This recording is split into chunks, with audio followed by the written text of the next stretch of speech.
السلام علیکم، میں ہوں دلاور ظہور اور آپ دیکھ رہے ہیں ہسٹورک اینڈ فنانس ہب۔ آپ دیکھ رہے ہیں کہ پیسہ اس دور میں بہت پاور اختیار کر گیا ہے، لیکن کیا آپ جانتے ہیں کہ پیسے کا تصور کیسے پیدا ہوا اور دنیا کا پہلا سکہ کہاں اور کیسے بنا؟ کیا آپ جانتے ہیں کہ سکے بنانے میں کن مسائل کا سامنا ہوا؟ سکہ کس کے دور حکومت میں بنایا گیا؟ تو آئیے چلتے ہیں ایک دلچسپ اور معلوماتی سفر پر، جہاں سے ہمیں پتہ چلے گا یہ سب کیسے اور کہاں ہوا، جہاں سے ہمیں ملیں گے ان سب سوالوں کے جواب۔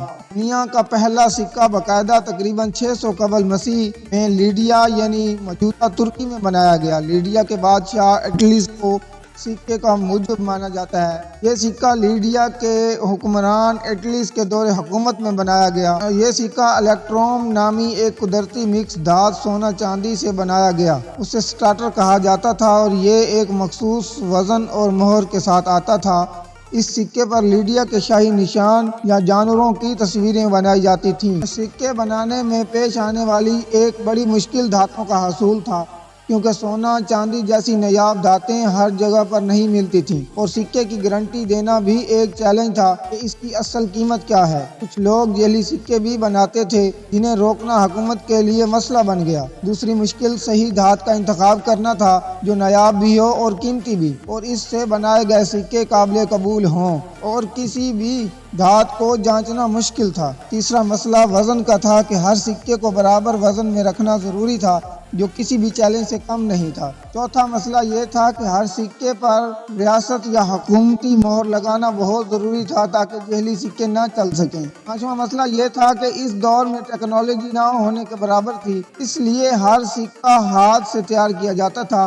سکے بنانے والوں کو دھات پگھلا کر سانچے میں ڈالنا پڑتا تھا، پھر وہ دھات سکے کی شکل اختیار کر لیتی تھی، جو کہ بہت زیادہ محنت طلب کام تھا۔ لیڈیا سے شروع ہونے کے بعد سکے کا استعمال فارس، یونان اور روم تک پھیل گیا۔ ایران میں ایک بادشاہ داریوش اعظم نے دارک نامی سونے کے سکے جاری کیے۔ یونانیوں نے سکوں کو آرٹ اور ثقافت کا اظہار بھی بنایا۔ ہر شہر اور ہر سلطنت اپنے مخصوص نشان والے سکے بنانے لگی۔ روم میں چاندی کے سکے، دینارس اور کانسی کے سکے استعمال ہوئے۔ ان سکوں پر قرآن کی آیات اور اسلامی مہارتیں لکھی گئیں۔ ہندوستان میں بھی سکے بنائے گئے، جن میں موریہ، گپتا اور مغل دور شامل ہیں۔ ان میں کانسی اور لوہے کے گول اور مربع سکے استعمال ہوئے۔ وقت کے ساتھ ساتھ سکے کی شکل، سائز اور مٹیریل میں تبدیلی آئی۔ قدیم سکے زیادہ وزنی ہوتے تھے، جبکہ جدید سکے ہلکے اور باریک ہیں۔ پہلے ہر سکہ ہاتھ سے تیار کیا جاتا تھا، لیکن آج کے دور میں سکہ بنانے کے لیے مشینری استعمال کی جاتی ہے۔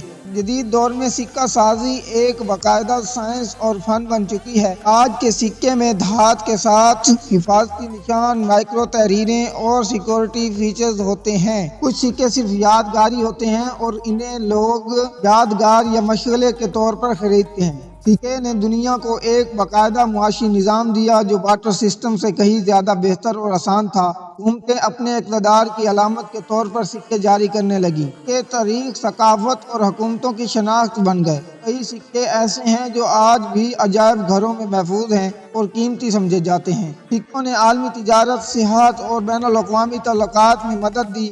کچھ قدیم سکے آج بھی لاکھوں روپے میں نیلام ہوتے ہیں۔ دنیا کا پہلا سکہ ایک عظیم انسانی ایجاد تھا۔ یہ صرف تجارت کا ذریعہ نہیں بلکہ تاریخ، طاقت، ثقافت اور فن کا نمائندہ بھی رہا ہے۔ آج بھی اگر ہم کسی سکے کو دیکھیں تو وہ ہمیں سینکڑوں سال پیچھے لے جاتا ہے۔ یہ ہمیں بتاتا ہے کہ انسان نے معاشیت اور شناخت کو کیسے وضع کیا۔ لیڈیا کے بادشاہ نے شاید یہ سوچا ہی نہیں ہوگا کہ اس کا بنایا ہوا سکہ پوری دنیا کا نظام بدل دے گا، لیکن حقیقت یہ ہے کہ ایک چھوٹے سے سکے نے دنیا بدل دی۔ اس کے بعد کیا ہوا، کیسے ہوا، ملتے ہیں ایک نئی ویڈیو کے ساتھ۔ ہمارے چینل کو سبسکرائب کریں اور کمنٹ سیکشن میں اپنی رائے کا اظہار کریں۔ تب تک کے لیے اللہ حافظ، شکریہ۔